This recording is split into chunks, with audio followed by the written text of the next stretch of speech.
Welcome to this week's episode of Pick the Push, the only podcast you can win because we are striving to be the WWE and AEW's version of fantasy football. Speaking of which, we just had our last event this past weekend. We go over all the results of that, whether I want to or not, because I might have lost in the championship match. Again. We continue to score WWE versus AEW every week from this past year. Right now, the score is 20-9. And this coming weekend is WWE SummerSlam, where we will be hosting another Royale event where everyone can get their chance at trying to win the Pick the Push Championship. We go over everything you need, so let's get into it. Pick the push. Call it sharp, call it clean. The push. No half steps, no in between. The push. No luck, no hush. Only legends survive when you pick the push. Catherine Zeta-Jones, she dips between lasers. Whoa. All right, last weekend was AEW Redemption, and this recording is just a formality, so that way we can keep our streak going of never missing an episode. There's nothing we have to go over, and there's nothing important we got to say, right, guys? No. No. I think there's a couple of things we should go over. There was one thing specifically I'd like to go over. I know there's one thing I especially want to go over. All right, fine. Let's get into it. The Pick the Push Championship match. Jared Holmes, the champion, versus someone. Jared won by a lot against a person that has a name. Now, what comes down to it is That poor guy. He's had 4 opportunities at the title and everything. And he's just like, he keeps coming up short, just getting slammed. you'd think he had some sort of advantage making the card. From what I've heard, Yeah. I don't know. It could be me. I don't know. You might have heard it from you. Maybe. Either way, GG's, Jared. It is what it is. I'll get there Yeah. eventually, maybe. I hope. It was kind of close. You only lost by like, what, 40? I don't want to talk about it. The top 3 of the night was Jared won the Royale as the champion.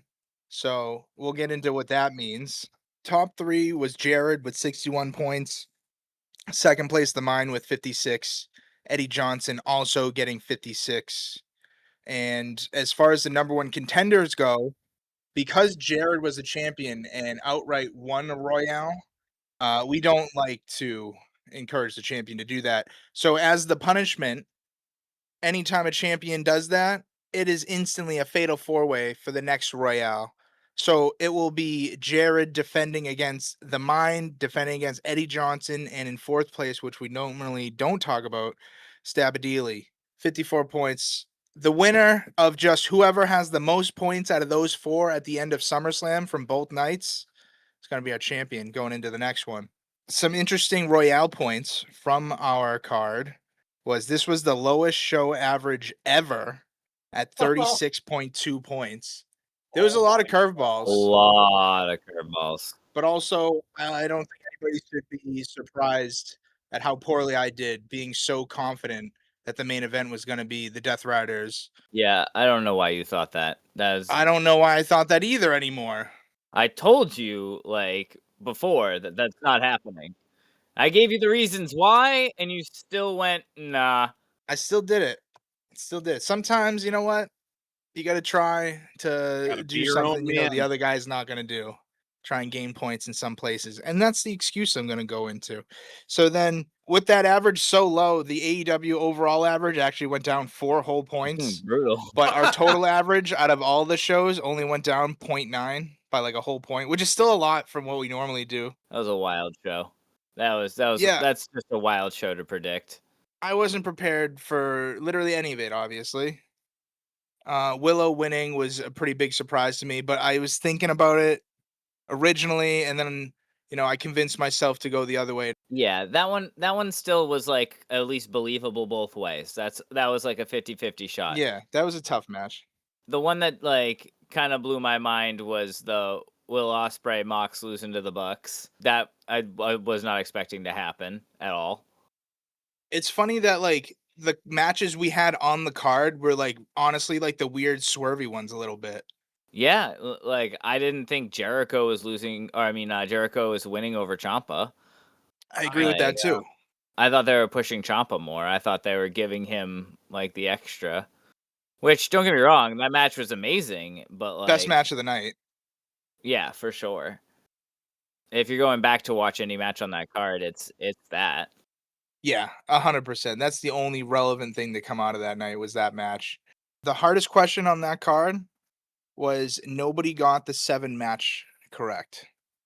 0%. Nobody. The 7th match, hardest one to predict and hardest question overall. What was the Okay. 7th match? It was Ciampa Jericho. Coincidentally, Gotcha. that's kind of funny how it plays into that. The easiest one seemed to be 90% got Willow versus Tekla to end in a pinfall. Yep, That that was sounds pretty right. fair. It is Yeah. funny though because the winner of that match, like we said, how it could have flip flopped. As far as picks go, Willow was picked 45% of people picked her, and then Tekla was 50%, and then I believe 5% picked other or something else. Yeah. So it's funny that it was literally split down the middle, and Willow was even the underdog that we were projecting, and she Yep. still won. Yep. That's And dope. also on a separate note, unrelated, 85% of people had Kenny versus Kevin Knight as the main event. All right, on to the next thing I have is the next thing we have is every single time between the three of us go into a Royale, we have a little bit of a wager Oh, that we whoever do? wins, True. yeah, I don't know if you've heard of it. We consider it the No. promo punishment. Um, Promo punishment, you say? yeah, Brett, Mhm. you'll enjoy this one. So Will I? the winner is the highest points. I didn't get the lowest. I had 23, which is pretty cool. Joe got 15, and Brett is our winner this time around with 38 points, which is probably the lowest win we've ever had, maybe between the three of us. A win's a win. I'm gonna take it. No, no, a win's a win, especially on this card. Yeah, you smoked both of us. I just think that's a funny stat. It is pretty funny. And you know what that means is because I won, I get to pick the promo punishment, and I'm very excited to do it. Do either of you guys want the promo punishment? Because Well, it's a punishment. That's not how a punishment works, Brett. I want Joe to get it. Does that work? good to hear your input, Ian, because you're getting it. No, but seriously, I thought this was a pretty good idea. I'm really excited to do it. Ian, I'm gonna give you a promo punishment. And what I Okay. want is basically what we kind of just did. I want you to do a PTP Royale recap promo for just one match. So I want you to, I want you to talk about the match. I want you to tell us all what the points are, right? Blah, blah, blah. You mean like the Royale overall? So you know how in the Royale, you pick three different matches and you give them Yep. points, and that's part of the points. I want you to do a recap about a match, Okay, and right? where the points landed? Where the points landed. And that Okay. match I want you to do is between Joe and me that Oh, I so win. like, And because SummerSlam is next week, yeah, we could just do that with SummerSlam. exactly. Yeah, I love So it's that. gonna be, me and Joe at SummerSlam. I want you to do the match recap, tell me about the points. I want you to give us nicknames. I want special moves. I don't know if I I could do want any of blood or that. no blood. I want excitement, Well, okay? that would be the question. Okay, so I can see that where the points start to stagger between the two of you. Essentially, what you want is a promo from a Royale match between the two of you at SummerSlam that I will narrate or go over Yeah, Well, you're verbally. basically Is yes. that fair? commentating a match between the two of us. I Yeah. was thinking simpler, like, Brett won 20 points, He got No. the ultimate neuron bomb first, so that's 5 points. But yeah, I like your idea better. If you could do that, please. What I'm thinking about is literally talking about it as like a ring announcer, like literally like one of the guys at the tables, but talking about how the matches that happen at SummerSlam, like because this happened, this affected your match. Like tie it into like literally as we're watching it, and it's going over both SummerSlam and how those results affected you versus Joe versus Brett. I'm into it. How does I that still sound? Does want that sound I cool? I still can I do that. still I want like that. nicknames and special moves. I'm gonna write that down. We'll see what we can do about that. I'll do my best. Whoa. Whoa. Since the beginning of the year in January, every week we've given a point to the show that we like the best, either Monday Night Raw or AEW Dynamite. So far, the score is 20-9 with Dynamite just absolutely roasting them, which is to no shock to anybody. I don't think there's any chance that Raw has a chance.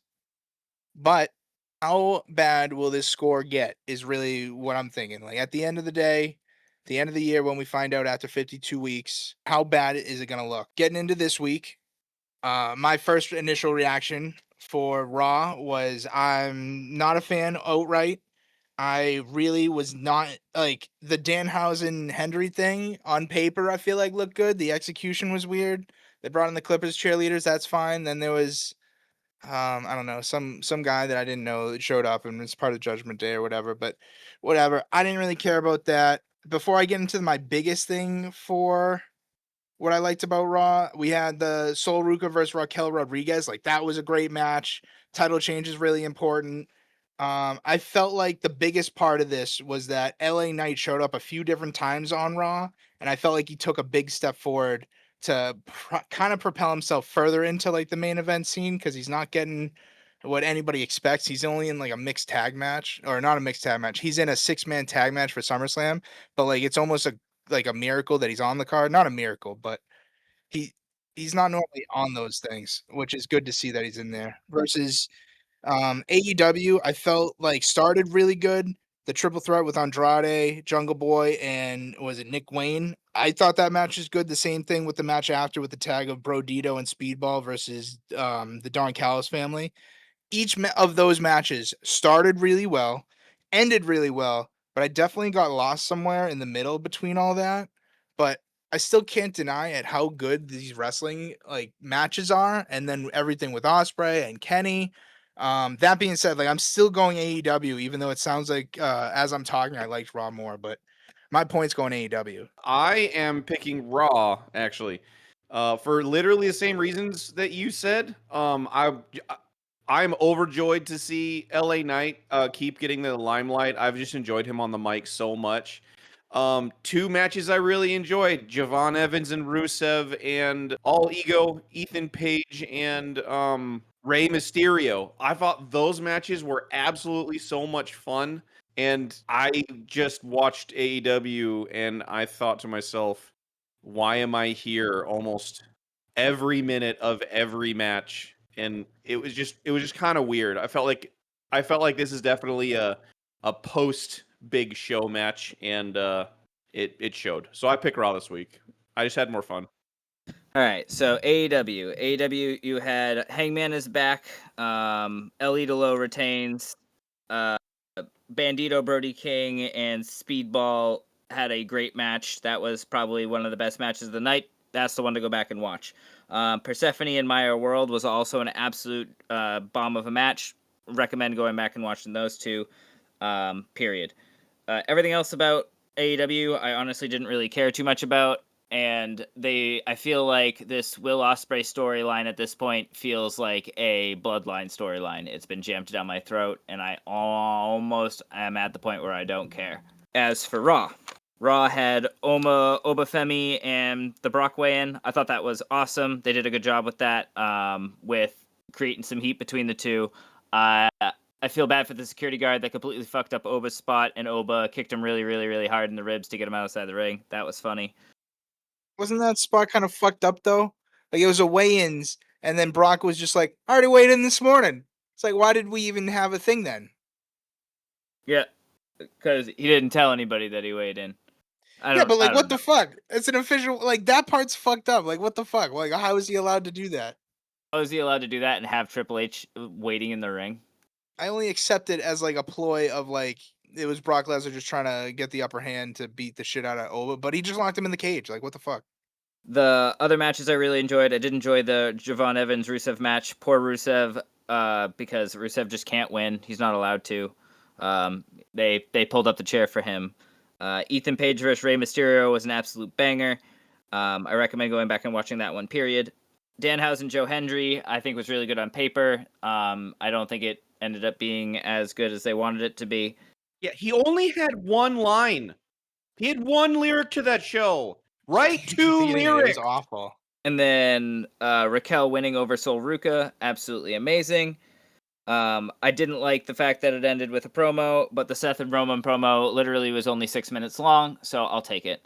That is the shortest amount of time that they've ever been on the screen together, and the least amount of time that I have ever seen them on an episode of Raw within the last year and a half. So I will absolutely take that, and I think Raw gets my point this week. I do think it's funny that they just keep doing promos at the main event, and it's like I can just cash out now. Like it's like they don't want people to watch the last 30, 25 minutes of Raw. Yeah, they're like, Like this the doesn't numbers matter. have to dip. Like they have to. There's no way it shows like the numbers where they're like, yeah, we should keep doing this. Like there's no chance, right? Yeah, there can't be if people are just dipping after it. Yeah. Like instantly. Like now I'm just like, yeah, I don't have to worry about this. I can leave. I can just go to bed now. Yep. So yep, end it with a promo. It's a shame. But whatever. So still you guys voting Raw.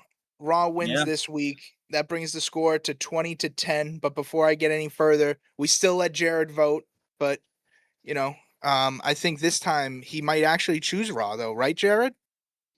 No. Danhausen and Joe Hendry had the worst segment I've ever seen in professional wrestling history. Yeah, I'm not gonna lie, I was a little bummed by it too. I'm with you on that, and that's coming from a Danhausen and Joe Hendry. I already knew it was gonna suck. You put Joe Hendry and Danhausen on my screen, I know it's gonna be fun.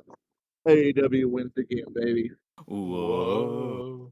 So with one Royale done, we look forward to the next one that is actually this weekend, WWE SummerSlam. We will have Jared Holmes, our champion, going up against The Mind, Eddie Johnson, and Stabadili in a fatal four-way match for the Pick the Push Championship.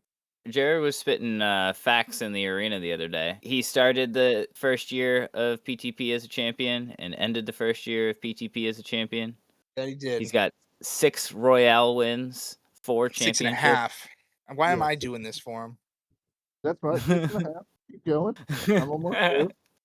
Maybe it's because I'm linked to that half. I'm the other half. You're my better half here. So 6.5 Royale wins and 4 championship reigns in Only the current. 3. This is your 4th, isn't it? No, only 3. Nope. 3 under 30. Okay. All right. Oh yeah, you know where I'm getting that 4? It's how many chances Ian's had at the title. That's right. All right. My So the bad. matches on the card that we're going to do, don't forget we have the match order because that way you have to pick what comes where, and you're going to have to do it out of both nights. Because it is a 2-day event, though, I do like to do more than just 3 matches. I was gonna say, actually, it is a 2-day event, but it is WWE. So what is it going to be, like 8 matches in total? It's 12, actually. It's 6 on both nights, which is actually a step in the right direction for them. So one AEW event, right?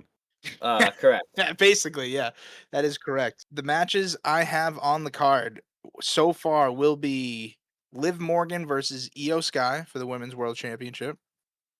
And that's day 1. The other day 1 is Oba versus Brock in the Hell in a Cell. And then also on day 1, CM Punk versus Cody Rhodes for the WWE Championship. Good. Night 1 looks stacked. Night 2 looks like I don't care. Yeah, honestly, I think we got the best matches out of night 1. Oba versus Gunter might not Oba versus Gunter. That'd be nuts. Ooh. Gunter versus Nick Aldis looks like it could be a good match. I'd fully expect Gunter to eventually win that. The other matches are a 6-man tag team match and a 6-woman tag team match. Like, I don't really care about those. So by far, those 3 are the best ones to use for night 1. I'd expect Oba to win and probably Punk. That one could go either way, I guess, but probably Punk. That's where I'd lean right now. Punk defending. Yeah. Yeah. Then yeah, he's not dropping it. For those questions, I will do. I'm sure I'll have something special for the Hell in a Cell. Probably like, will somebody escape? For the championship matches, will be our standard championship match. Will the champion retain? How does this match end? I might add which move happens first to Punk and Cody. But besides that, I only have 2 matches from night 2. And I think what I'm going to do is have those ones have an extra match prop just to even it out a little bit. So we have even like more stuff to be excited about instead of just like one or two questions for two matches out of the whole night. That's fair. And then the matches I have for night two is, I mean, it's the World Championship match, Roman versus Seth. I feel like that one's a no brainer that we are going to have anyway. And then the other match that I picked, because there's other ones you could argue, but I think this one will be the most fun, is the 5 women ladder match for the interim WWE Women's Championship. Yeah, I will also agree that that's probably the most interesting or the most fun. As far as who I would predict to win those, I'd probably say Roman wins, hands down. She continues his World Heavyweight title. And then maybe Charlotte Flair, maybe Tiffy. I think Last Legend.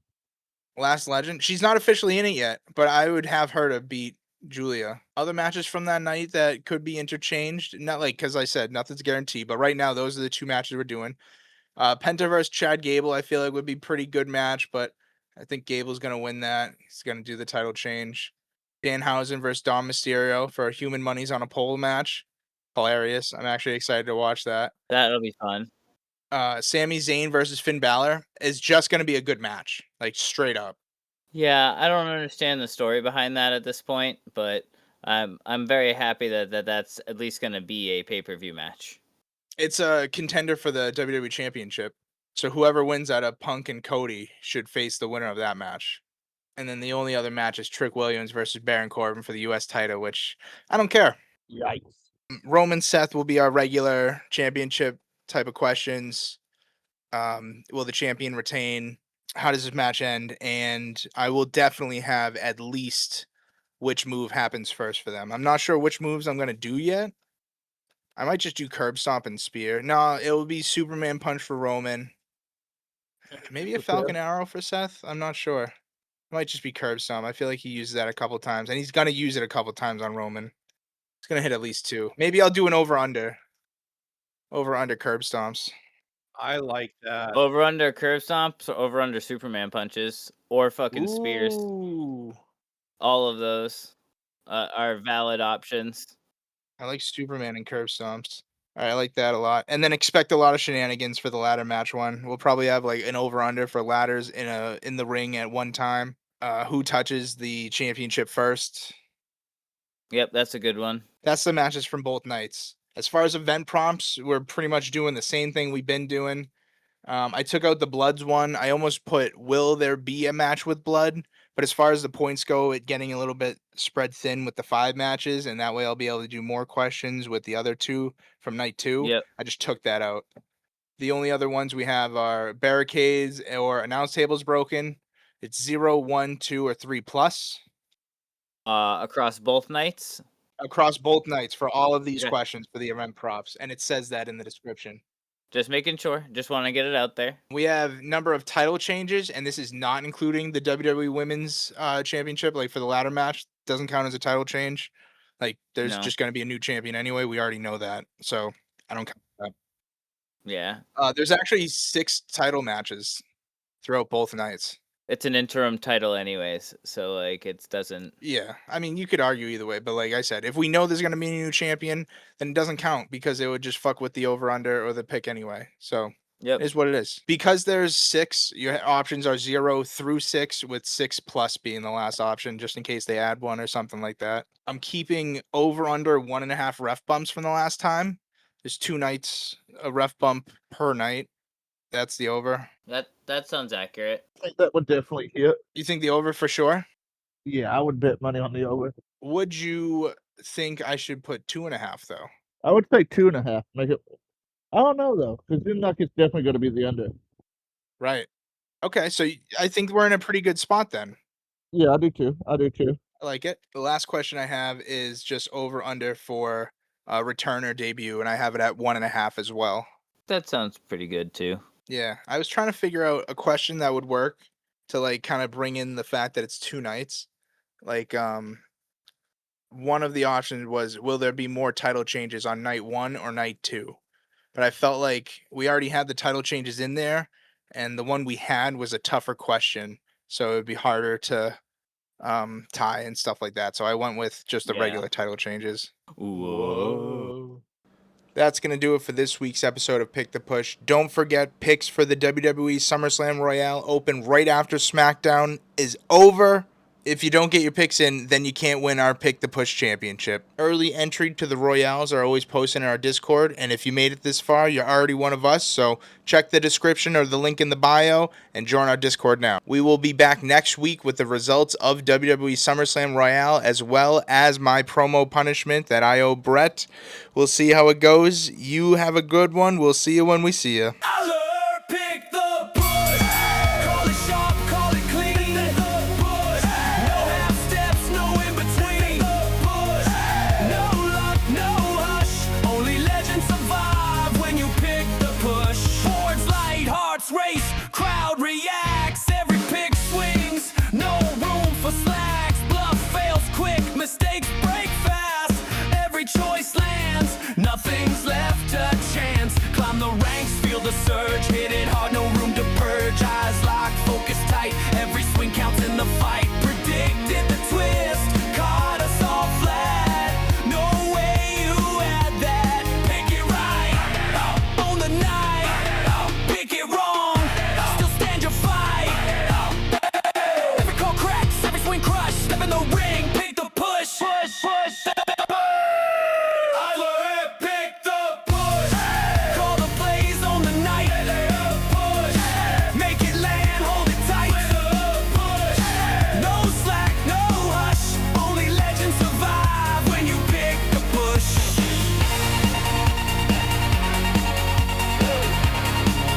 When you pick the push.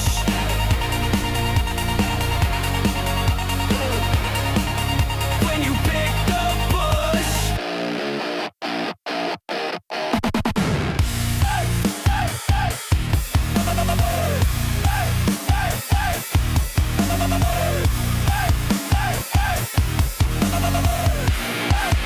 When you pick the push. The thing that I keep reading or seeing about AEW is that AEW Redemption could have just been a Wednesday. I don't disagree with that. I think that's a fair point. Well, it could have been a Saturday. No, it's not a collision. Come on now. But Mhm. that's kind of not fair. Sometimes just Wednesdays are incredible days. That's why I said collision. Not a Yeah, collision. that's a good point. Been an AEW dork. Okay, come on now. It could have been an AEW dark. It could. Come on. It could That's have been. fucked up. I had more fun watching the pre-show. That's crazy that you even watched the pre-show. I didn't.